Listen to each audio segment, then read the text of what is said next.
Mad Merchant has one of the most compelling concepts I've seen: building a merchant train to survive a hostile wasteland. You build, arm, and command your convoy, fighting off ambushes while hunting for profit. The game is so close to being a masterpiece, but frustrating design stands in its way. Let's start with the genius, because the fantasy is incredible. You're building a rolling commercial empire.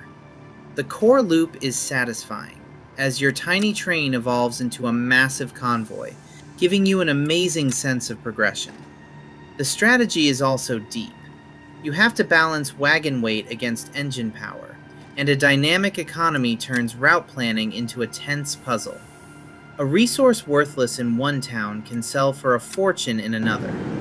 This all happens while fighting off ambushes in a dystopian wasteland. When a plan comes together, a perfect trade route and a massive profit, the feeling is brilliant. It's a clever blend of management, strategy, and survival. If you know the feeling of a brilliant but flawed game, hit that like button to let me know. But after a while, that magic fades, replaced by frustration.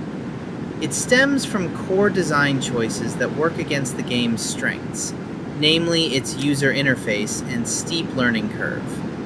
The biggest problem is clarity. For a management game about informed decisions, crucial information is surprisingly hard to find, often hidden in non-obvious menus. You end up fighting the interface more than the enemies. This leads to the second major issue: the mid-game grind. Once you figure out a profitable route, the thrill of discovery fades into a repetitive loop.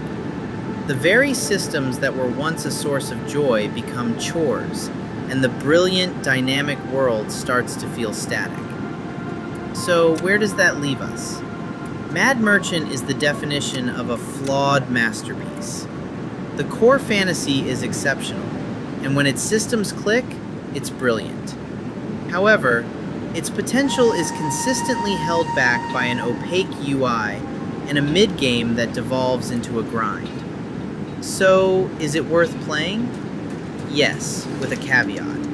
If you're a patient player who loves trading sims and can push through the initial confusion, there's a lot to love here.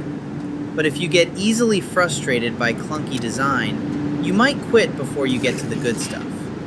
Mad Merchant is a fantastic idea that's just a few crucial tweaks away from being truly great.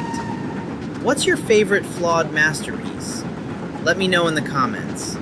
And if you enjoyed this breakdown, be sure to subscribe for more deep dives. Thanks for watching.